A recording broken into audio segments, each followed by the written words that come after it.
인간의 불의 하나님의 의라는 제목으로 이렇게 말씀을 전하는데, 조금 더 제목을 풀어서 설명하자면 인간이 불의함에도 불구하고 하나님께서 얼마나 의롭고 신실하시게 사역하시는지, 그것에 대해서 좀 여러분들하고 나누려고 합니다. 제가 요즘에 좀 보고 이렇게 감동되고 참 공감되는 시 한 편을 여러분 주보에다 적었습니다. 정현종 님의 방문객이라는 시.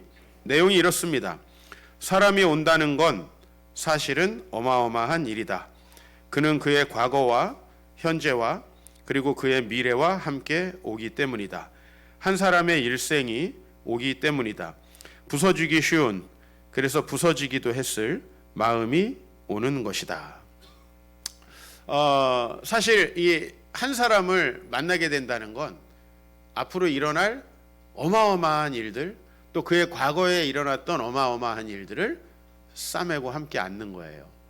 우리가 뭐 누구에게 영업하고 뭐 하나 팔고 말 그런 영업사원이라면 모르지만, 특별히 이렇게 공동체에서 서로를 소중히 여기면서 마음에 품게 되는 경우에는 참 이런저런 많은 부담들을 지게 됩니다.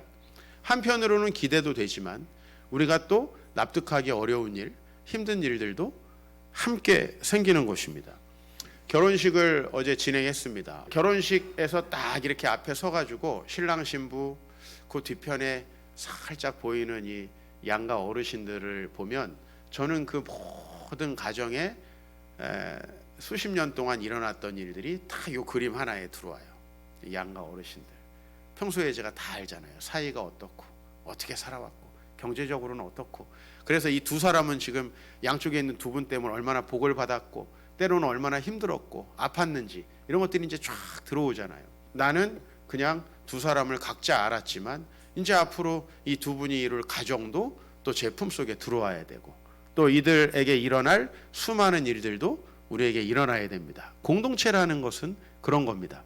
그래서 사실 저는 여러분들을 만나면 항상 많이 오고 뭐 사람들이 막 몰려들고, 이것보다는 이 한 사람 한 사람과 어떻게, 혹 내가 먼저 주님의 부르심을 받을지, 혹 성도님들이 먼저 부르심을 받을지 모르지만 어떻게 부르심을 하나님 앞에 받을 때까지 참 행복하고 아름답게 서로를 책임지면서 살아갈까, 그 생각을 사실은 이렇게 더 먼저 하게 되고 더 신중해지게 됩니다. 또 제가 킹덤처치 연구소 사역을 하면서 많은 목사님들을 알게 되는데, 그 목사님들을 알게 되는 순간 이 시가 너무 생각나는 거예요. 그분의 과거 삶의 이 흔적들, 그리고 받았던 상처들, 그래서 그게 현재에 미치고 있는 여러 영향들, 그 좌절감들, 그 실망감들, 그리고 또 그들에게 앞으로 다가올 미래까지도.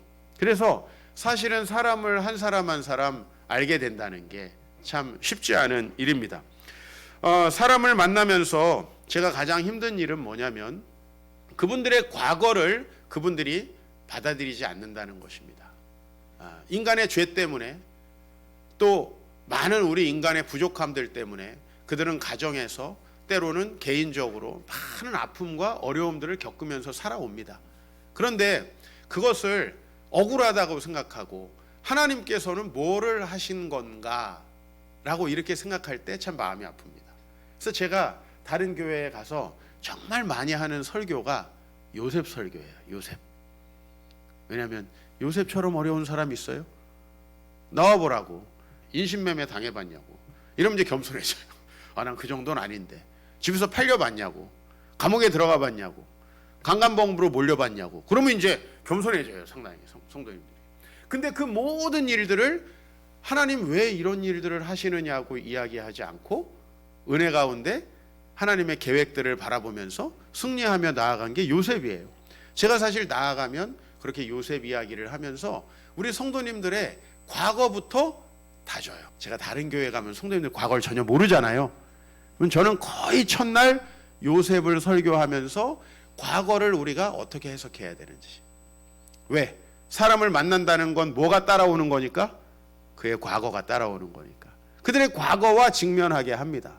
그리고 이제 둘째 날은 보통 그분들의 현재 삶에 대해서 생각해 보게 만듭니다. 오늘 본문은 로마서입니다. 로마서 어디에 보낸 편지입니까? 로마에 보낸 편지죠. 로마라는 도시가 그 당시에 어떤 도시입니까? 세계의 중심, 그죠? 모든 권력과 모든 세계의 역사 그리고 건축, 이게 한 곳에 모여서 종합되는 곳이 로마입니다. 그래서 사도 바울은 로마에다가 어마어마하게 큰 우주적인 거대 담론을 제시합니다. 마치 지금 우리에게 썼다라고 해도 전혀 과언이 아닐 정도의 엄청나게 큰 거대 담론을 제시하는데, 그건 뭐냐면 인류의 역사 가운데 하나님은 과연 의로우셨는가, 어마어마한 큰 담론이죠. 자, 그래서 유대인들을 중심으로 사고했을 때 과연 하나님은 의로우신가라는 지점, 즉 여러분들이 개인적으로 여러분의 과거를 생각할 때 하나님은 이런 과거를 통해서 나를 새롭게 하시고 회복시키시려고 했던 거야, 그 하나님은 의로우신 거야, 그분은 성실하신 거야 라고 우리가 인정하지 못하는 지점들이 있다면 그걸 우리가 생각해 봐야 되고요. 지금 현재 여러분에게 일어나고 있는 일들 속에서 나에게 이런 일을 주신 그 하나님은 별로 의롭지 않아, 신실하시지 않아 라고 생각할 수 있다는 거죠. 근데 유대인들은 어떤 측면에서 그렇게 생각했는가라는 거예요. 자, 그래서 유대인들의 문제 제기는 뭐냐면, 여러분 오늘 이제 본문 5절 말씀 보면은 가운데 괄호가 쳐져 있어요. 5절에 괄호 안에가 뭐라고 돼 있죠? 내가 사람의 말하는 대로 말하노니라고 돼 있죠. 이건 무슨 말이에요? 사도 바울이 말하는 게 아니라 지금 많은 내 주위에 있는 사람들이 이 말을 하고 있다라는 거죠. 사람의 예대로 말하노니 진노를 내리시는 하나님이 불의하시냐라고 사도 바울이 얘기하는데, 실제로 많은 사람이 어떻게 생각한다는 겁니까? 하나님은 불의하다라고 생각하고 있다는 겁니다. 하나님은 불의하다. 그러면 이 논리는 왜 나왔느냐라는 거죠. 자, 유대인들은 하나님의 택하신 백성입니다. 그런데 지금 유대인들은 어떤 현실 속에 있죠?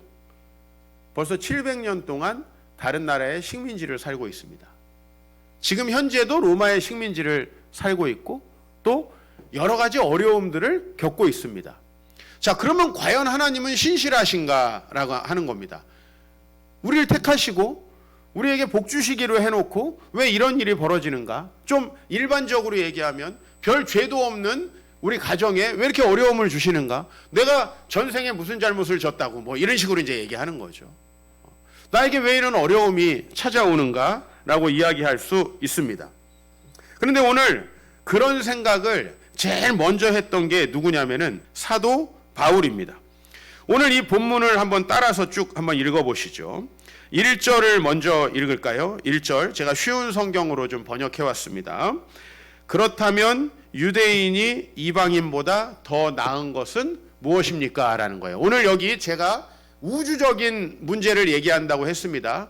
인류의 큰 역사는 하나님의 말씀을 맡고 할례를 하고 하나님이 택한 백성이라고 스스로를 인정하고 있었던 유대인과 그리고 하나님을 전혀 모르는 유대인들을 두 줄기를 엮어서 설명할 수밖에 없습니다. 그런데 유대인이 이방인보다 더 나은 게 무엇입니까? 할례의 가치는 무엇이겠습니까? 라고 사도 바울이 이야기를 합니다. 그런 면에서 사도 바울이 스스로 답하는 건 뭐냐면 유대인들이 하나님의 말씀을 맡았다라는 것입니다. 자, 그러면 우리는 내가 하나님께 선택을 받았고 이렇게 성경을 공부하고 있고 하나님의 말씀을 알고 있는데 그러면 하나님이 우리를 축복하셔야 되는 거 아닌가라고 이렇게 생각할 수 있습니다. 그러나 3절에 뭐라고 문제 제기를 하고 있냐면, 그런데 만일 유대인 중에 하나님을 믿지 않는 사람들이 있다면 어떻겠습니까? 여기에 여러분 좀 번역에 오해를 할 것 같아서, 유대인 중에 하나님을 믿지 않는 사람이라고 하는 건 하나님의 존재를 믿지 않는다든지 하나님의 율법을 모른다든지 이 얘기를 하는 게 아닙니다. 쉽게 말하면 요즘에 성경을 모른다든지 하나님 그런 분이 어딨어 이런 무신론자를 이야기하는 게 아닙니다. 오늘 여기 하나님의 말씀을 맡았는데 유대인들 중에서 어떤 사람들이 있는 거죠? 그 하나님의 말씀을 대로 살아가지 않는 사람들이 있는 겁니다. 그러니까 그들에게 있어서의 하나님은 그냥 존재론적 관점에서의 계시는 하나님이고, 그들의 하나님은 우리의 수호신의 개념의 하나님이에요. 유대인의 수호신. 굉장히 민족주의적인 개념이죠. 유대인의 수호신.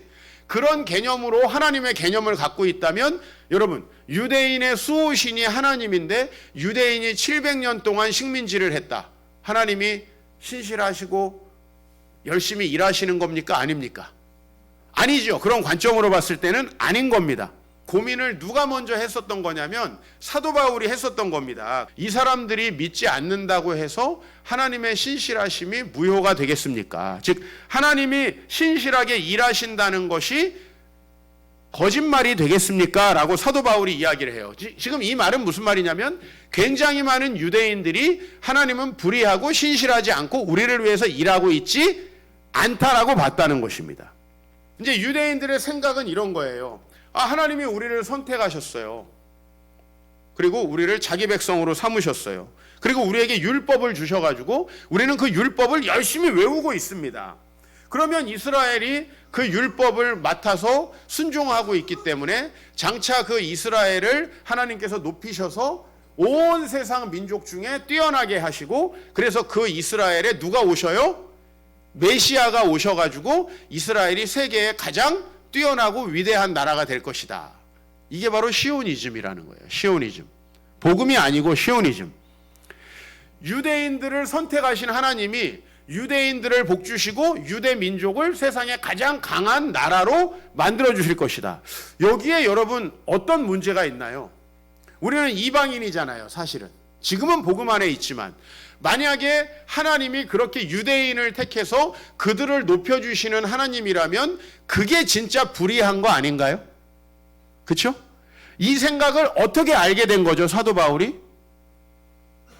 예수님을 만나서 알게 된 거예요. 연구해서 알게 된 게 아니라 예수님을 만나서. 자, 예수님을 알기 전까지는 예수님이 온 인류를 구원하시는 주님으로 이 땅에 오셨다는 걸 알기 전까지는 사도 바울이 봤을 때 구원받을 사람은 오직 누구에게 국한되죠? 유대인들에게 국한되죠? 그죠? 그러면 자신들을 선택하신 하나님은 어떤 방식으로든 자신들을 도와주셔야 되겠죠? 그죠? 그런데 중요한 것은 지금 이스라엘을 도와주고 계시는 것처럼 보입니까? 안 보입니까? 그래서 하나님을 불의하다라고 했던 거예요, 유대인들은. 그런데 사도 바울이 예수님을 만나고 보니까 우리는 사실 성경을 말씀을 가지고 있고 말씀을 배우기는 했지만은 말씀을 지키지 않고 살았다는 측면에서 이방인들과 다를 점이 하나도 없더라는 겁니다. 쉽게 말하면 여러분들이 큐티하고 뭐 잠자기 전에 기도하고 어떤 밥 먹기 전에 기도하는 그리고 이렇게 예배드리는 경건 생활에 어떤 훈련은 되어 있는데 실제로 살아가는 삶 속에서는 이방인들과 똑같은, 즉 말씀이 없는 사람들과 똑같은 삶을 살더라는 겁니다. 그러면 여러분, 만약에 하나님이 민족신이라면 그럼에도 불구하고 그 민족을 도와주시는 게 맞겠죠.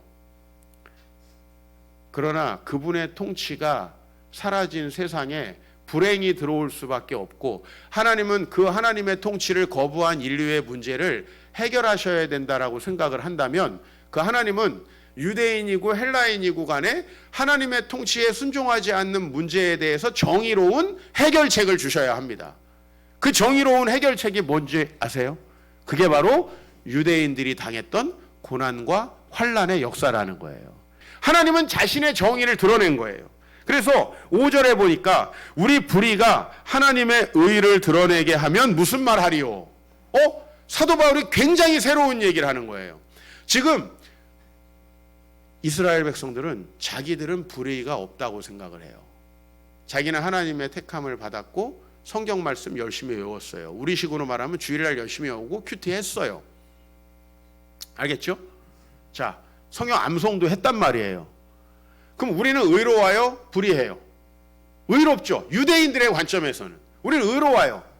그런데 우리가 의롭다라는 관점으로 딱 바라보니까 우리를 이렇게 내버려 두시는 하나님은 의롭습니까? 의롭지 않습니까?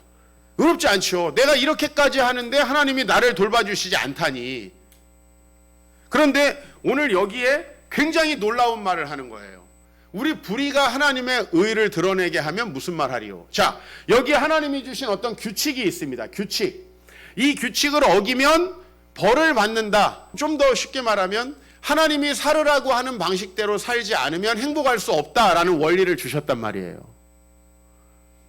자, 그러면 여러분, 그 원리를 아는 사람이 복을 받는 게 원리에 합당한 거예요? 그 원리대로 살아가는 사람들이 복을 받는 게 더 합당한 거예요? 살아가는 사람들이 복을 받는 게 합당한 거지, 원리를 아는 사람이 복을 받는다고 얘기한 적이 없어요. 하나님은. 즉 율법을 외우면 복을 받는다고 얘기하신 적이 없단 말이에요. 그 하나님을 따라가기 위해서 율법도 주신 거란 말이죠. 그런데 유대인들은 자신들이 의롭다라고 하는 스탠스를 딱 취해요. 그러니까 우리를 도와주시지 않고 이렇게 시간을 끌고 있는 하나님이 너무나 야속하고 불의한 겁니다. 자, 그래서 그 하나님을 계속해서 원망하고 있었던 겁니다. 그런데 사도 바울이 누구를 만났어요? 부활하신 예수님을 만났어요. 그렇죠? 부활하신 예수님을 만났다는 건 그분이 이미 어떻게 되셨다는 거죠? 죽으셨다는 거죠. 사실 유대인들은 다 알고 있었어요. 예수님이 죽었다는 건. 뭘 못 믿은 거예요? 부활하신 걸 못 믿은 거예요. 살아났다는 사실은 그분이 인간이다, 신이다. 신이다. 하나님이 그를 살리셨다. 자, 그러면 하나님이 그를 왜 죽이셨냐에 집중을 해야 되죠. 왜 죽이신 거죠? 온 인류의 죄의 문제를 해결하기 위해서. 그러니까 하나님이 신실하지 않았던 거예요? 아니면 우리가 잘못한 것까지 지금 뒤집어 쓰고 계셨던 거예요? 그렇죠. 우리뿐만 아니라 모든 인류가 잘못하고 있는 걸 뒤집어 씌웠던 거죠. 그러면 유대인의 불의는 어떻게 하나님의 의를 드러냈죠? 하나님의 말씀이 이 땅에 이루어진다라는 걸 보여주는 표본이 됐던 거예요. 어떻게 보면 여러분이 살아왔던 가정의 불의가 하나님의 의를 드러낼 수 있다는 거예요. 왜? 하나님 말씀대로 안 살면 이렇게 되는구나. 여러분들이 부모님을 통해서 보게 되는 거예요. 굉장히 중요한 학습이에요. 그럼에도 불구하고 하나님이 우리를 도와주신 거지, 왜 아무 죄 없는 우리를 이렇게 만드셨어요? 제가 어제 결혼 예배 드렸잖아요. 그러면 양쪽에 두 분씩이 계시잖아요. 이 두 분의 모습이 스멀스멀해서 여기 있는 사람에게 들어와 있다고요. 다른 성정을 가지고 있을까요? 어때요, 여러분? 우리 남자분들, 형제분들, 나이가 들면 들수록 여러분 아버지랑 비슷해지시지 않던가요? 어때요? 나이가 들수록 어떻게 M자로 빠지는 사람은 그대로 M자로 빠져. 위가 빠지는 사람은 그대로 위가 빠지잖아. 나도 우리 아버지하고 너무 비슷해져가는 내 자신의 모습을 봐요. 근데 이건 겉모습뿐만 아니라 모든 성정이 너무 비슷해져요. 여러분, 우리가 부모님의 가정에서 받았던 상처는 어떤 역할을 하나요? 아무 죄 없는 우리를 이렇게 어려움 가운데 주신 게 아니라 우리가 미래에 겪을 문제들을 하나님께서 보게 하시는 거예요. 우리 똑같은 성정을 유전받고 태어나거든요. 애는 아무 죄가 없어요. 여기 애들이 오늘 쭉 나와 있었는데 아무 죄가 없어요. 얘네들에게 엄마 아빠의 50%씩이 다 섞여 있어요. 아무 죄가 없나요? 여러분, 우리는 자꾸 우리가 의롭고 아무 죄가 없고 적어도 남에게 큰 죄를 짓지 않았다라는 상황 속에서 어떤 세상을 바라봅니다. 그러나 여러분, 우리가 봐야 될 게 있습니다. 그건 뭐냐면은 오늘 유대인들처럼 자신들이 의로웠다라고 생각하게 되면 답이 없다라는 거예요. 답이 없다. 하나님의 신실하심은 오히려 유대인들에 의해서 드러났다. 자, 유대인이 아닌 사람들 잘 보세요. 유대인이 아닌 하나님의 말씀을 믿지 않는 사람들에게는 모든 일어나는 일들이 우연일 뿐이죠. 그죠? 그들은 규칙을 발견하기 어렵습니다. 근데 유대인들은 확실히 하나님의 말씀의 규칙을 드러내는 역할을 했습니다. 자, 그들이 다윗과 솔로몬 시대에 하나님께 순종했을 때 고대 근동의 약자일 수밖에 없는 유대인들을 하나님께서 얼마나 축복하셨습니까? 그렇죠? 이것도 불가능한 거죠. 그럼 반대로 말하면 사도 바울을 비롯해서 유대인들은 다 생각했을 거예요. 우리는 원래 다윗 시대처럼, 그렇게 중국으로 말하면 요순 시대처럼, 그렇죠? 우리는 어느 시대로 가야 돼? 고구려? 광개토대왕 때? 광개토대왕 때 어쨌든 만주를 정복했던 것처럼 그런 시대로 가야 된다라고 생각을 하고 있었단 말이에요. 근데 성경은 뭐라고 얘기하냐면 유대인들이 다윗처럼 된 게 신기한 거지 지금처럼 된 게 신기하지 않은 것이다 라고 얘기하고 있는 거예요. 원래 유대인들은 아주 작은 민족이죠. 원래 출신이 뭐예요? 노예 백성이잖아요. 히브리인이라고 하죠, 우리가 유대인들을. 근데 이 히브리라는 말 자체에 어원이 몇 개가 있는데 그 중에 하나가 애굽에서 강을 넘어서 도망쳐 나온 사람들이다. 강을 건너다 아바르라는 말에 이브리트, 이게 히브리가 됐다. 이런 설이 있어요. 즉 유대인들의 정체성은 원래 땅을 가지고 있는 백성이 아니라 땅도 없는 민족적 정체성이 하나님 빼고는 아무것도 없는 사람들이란 말이에요. 근데 그들이 이미 복을 받았던 것은 원래 그런 족속이 아니라 하나님이 함께하면 그렇게 될 수도 있다라는 걸 보여준 거죠. 지금 현재는 하나님이 불의하신 겁니까? 유대인이 불의한 겁니까? 유대인이 불의한데 하나님은 너무나 신실하게 그 불의하신 이들을 위해서 오셔서 십자가에 죽으심으로 유대인뿐만 아니라 수많은 소망을 잃은 다른 사람들까지도 주의 복음 안에 들어오게 하셨다는 거예요. 그래서 로마서가 놀라운 이야기를 합니다. 로마서의 저장 목적을 우리 한번 보자고요. 1장 5절 시작.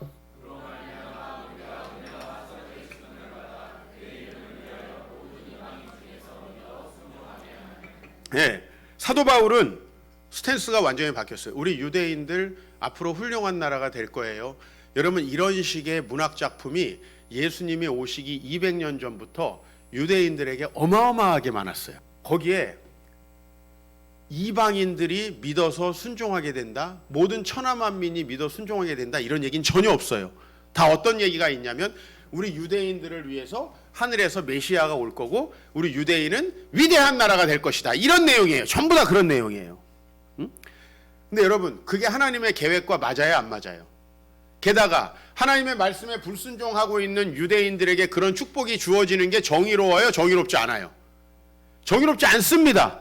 그런데 유대인들은 그게 정의라고 생각하고 있으니까 하나님이 불의한 거예요.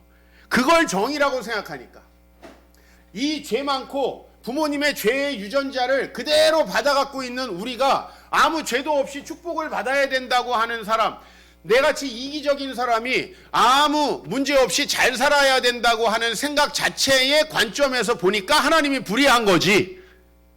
그 하나님은 오히려 우리의 모든 문제를 싸매시고 놀라운 해결책을 내신 분이라는 것을 사도 바울이 부활하신 예수님을 보고 알게 되었다는 겁니다.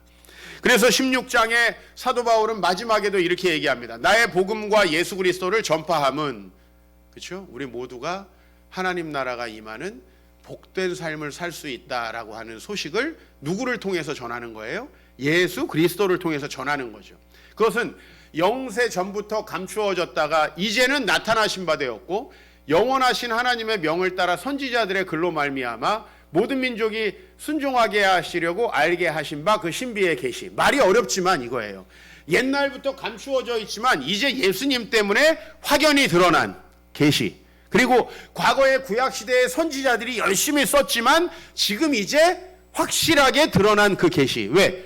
여러분 예고편만 있을 때는 확실하지 않잖아요. 그 예고편이 나와야 확실해지지.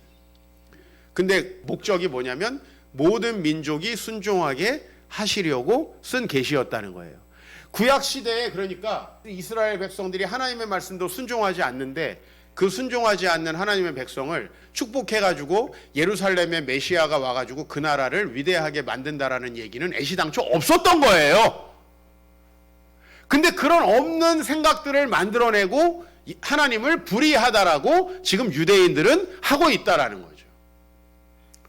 여러분 성경이 이야기하고 있는 게 뭐냐면 여러분들은 회개하지 않으면 절대 복받을 수 없다는 겁니다. 내가 목회를 하면서 알게 된 것은 아무리 말씀을 들어도 나는 땡땡땡 교회 다닌다, 우리 담임 목사님은 이런 걸로 유명하다, 이런 거 자랑은 할 줄 알아도 그 말씀을 순종하는 사람은 절대 있을 수 없다는 거. 에? 내가 이거를 알게 되기까지 한 20년 목회를 하니까 이제 알겠더라고. 너무 기분 나빠하지 마세요. 성경에 나오는 얘기니까. 내가 성경을 가르치면서 성경에 나오는 얘기를 모르고 있었다는 사실. 예? 그리고 잘 생각해 보니까 전화는 나도 안 하더라고. 전화는 나도 안 해. 오늘 갑자기 이 예배에 지금 설교가 이건 뭐하러 하는 건가 이런 생각이 들죠. 어차피 전하는 놈도 안 할 거고 듣는 사람도 안 할 건데 이걸 뭐하러 하나. 자, 여기서 제가 비밀을 알게 된 게 있어요. 그건 뭐냐면 하나님이 하게 하시더라. 하나님이 하게 하시더라. 여러분 혹시 회개하고 삶이 변했다 하더라도 여러분이 그런 종자가 아니라는 사실을 꼭 기억해야 합니다. 여러분은 누구의 자식이다? 여러분 부모의 자식이다. 내가 여러분들의 입에서 부모님 욕하는 걸 굉장히 많이 들었습니다. 근데 우리는 그 유전자를 강력하게 배가해서 받고 있다라는 사실. 그걸 알아야 된다는 거예요. 이 굉장히 중요한 사실. 그러니까 유대인들이 몰랐던 건 뭔지 아세요? 따라해 봅시다. 하나님의 말씀을 외워도 자신들이 지키지 않는다는 사실. 이걸 모르는 거예요. 율법을 외우는 것 이퀄 지키는 줄 아는 거예요. 근데 성경에서 계속 말하는 게 뭐냐면 말씀을 읽고 알고 있다고 중요한 게 아니라 그걸 듣고 행하는 게 진짜 중요하다라는 얘기를 하고 있는데 우리가 심지어는 자꾸 말씀을 듣다 보면 나는 그렇게 하고 있다고 생각할 뿐만 아니라 내가 여기서 내가 지켜야 할 말씀을 전하면 그때부터 뭘 잡으려고 하냐면 이 설교가 좀 잘못됐다라는 꼬투리를 잡고 싶어 한다는 사실. 여러분, 이 절망적인 사실 앞에서 나는 굉장히 큰 놀라운 복음의 진리를 발견하는데 그게 뭐냐면 여러분들이 이 말씀을 듣고 나가서 순종하잖아요. 또 안 순종하는 사람 잡아 족칠 사람들이에요, 여러분들. 그걸 알아야 된다고. 근데 왜 복음에 순종하는 사람은 겸손해지는지 아세요? 내가 순종하려고 한 게 아니라 하다 보니까 순종하게 된 거예요. 나는 생각해 보니까 안 순종하려고 엄청나게 발악을 했는데 어느덧 나를 보니까 하나님의 말씀에 어느 정도 순종하고 있는 모습으로 내가 변화되어 있는 거예요. 그러면 다른 사람 정죄를 못해요. 왜? 내가 내 힘으로 한 거예요? 오늘 내가 여기서 말했다고 할 거냐고요.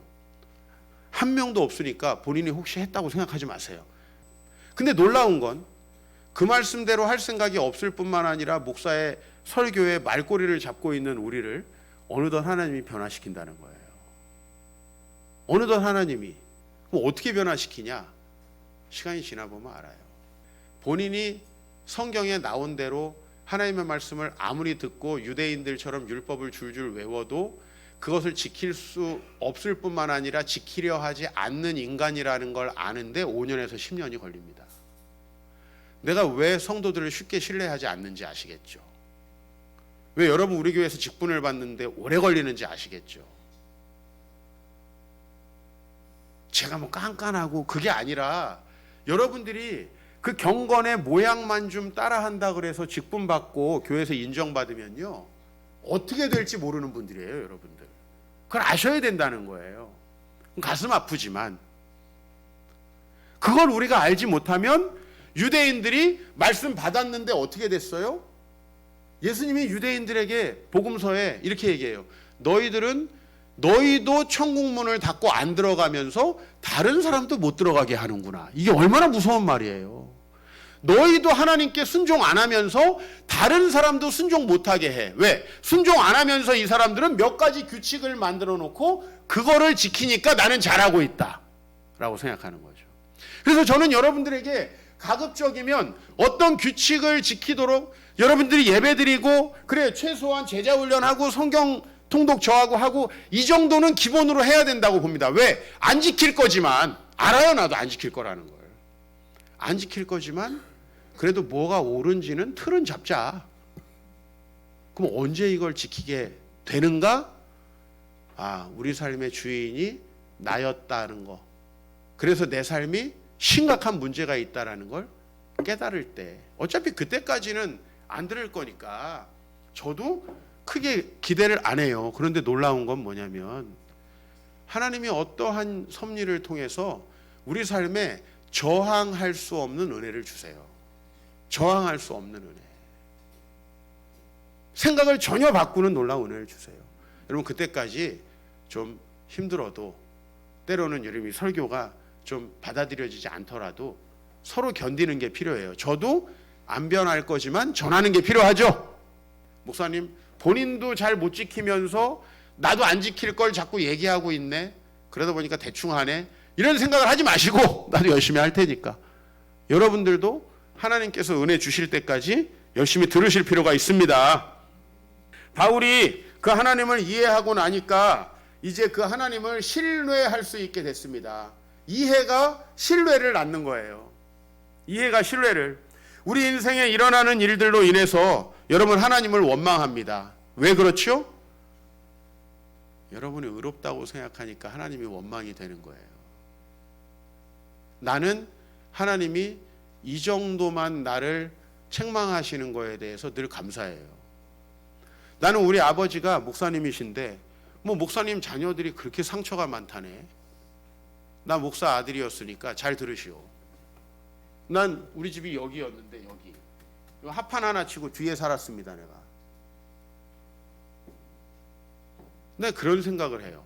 나이가 들면서 내가 얼마나 악독한 놈이면은 집사 아들 정도로 태어났으면 예수 안 믿을 것 같으니까 아예 목사 아들로 태어나게 하셔가지고, 그것도 큰 교회였으면 집이 저 멀리 있을 거 아니요.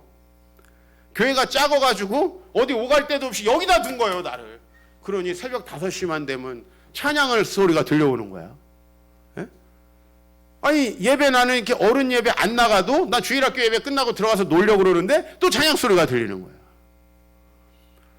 안 들을 수 없도록 나를 섭리하셨다고 난 믿습니다.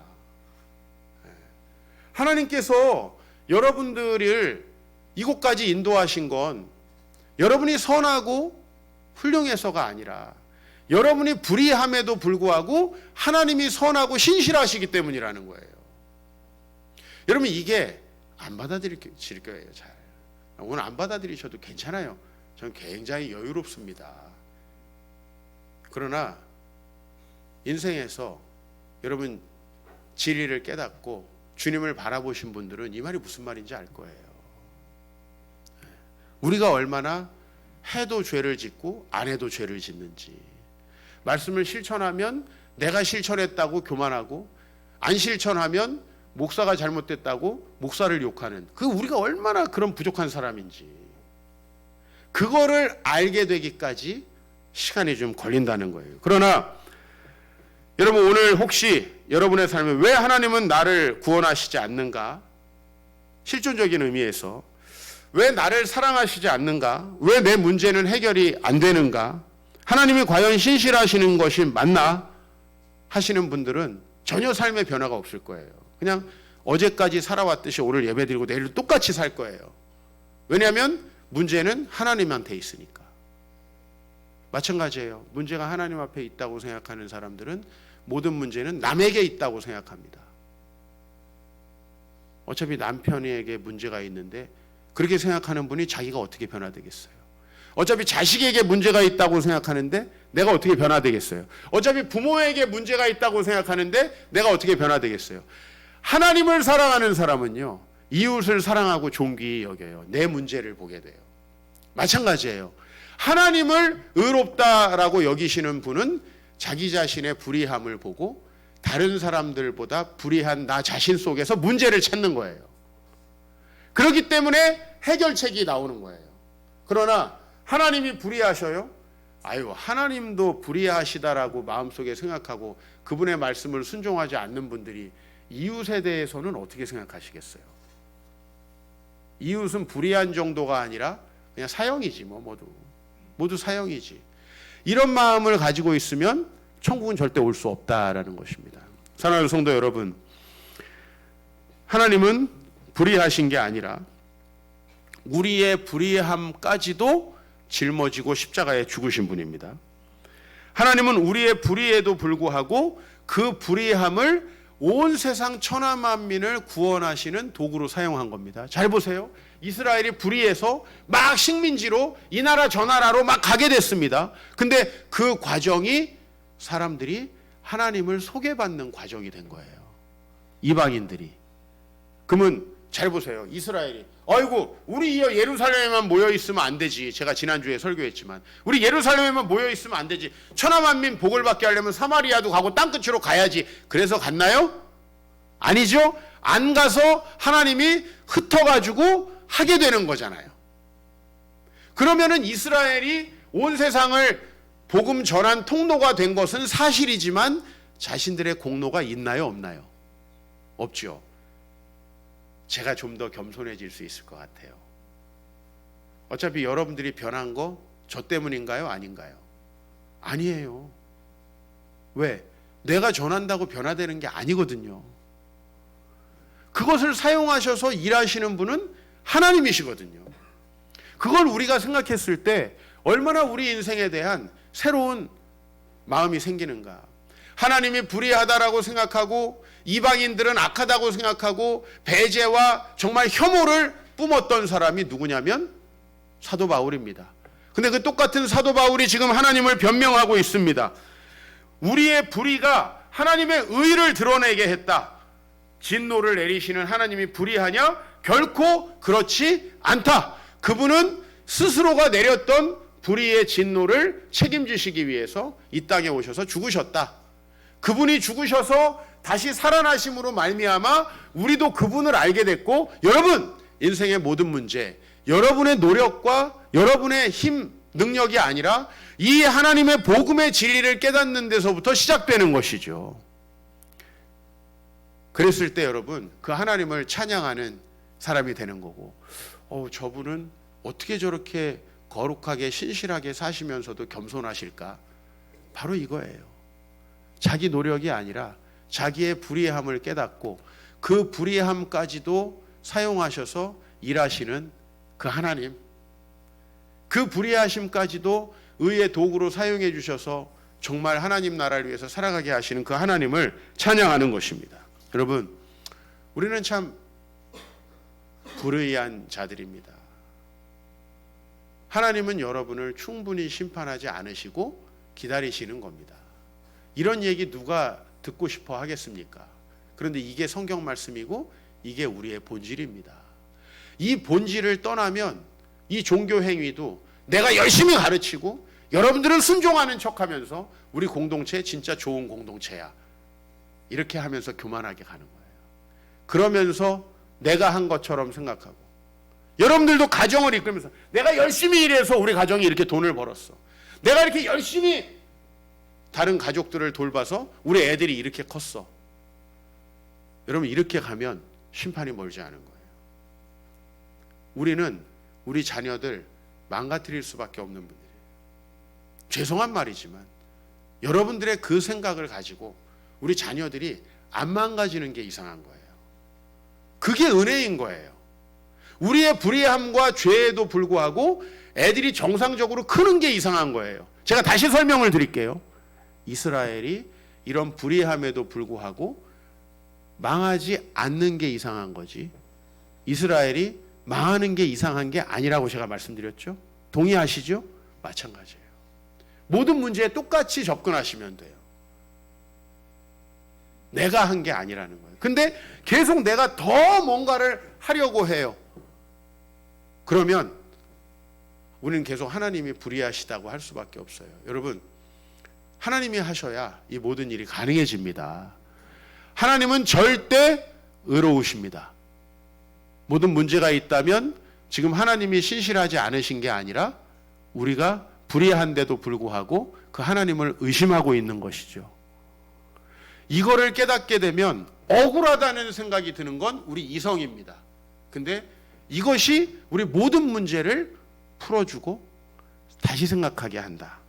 여러분에게 그래서 여러분 자신이 소망이 없다고 생각하시는 분들, 주님께 오게 하는 말씀이 되는 거죠. 하나님은 의로우십니다. 그 의로우신 하나님을 신뢰하시기를 축복합니다.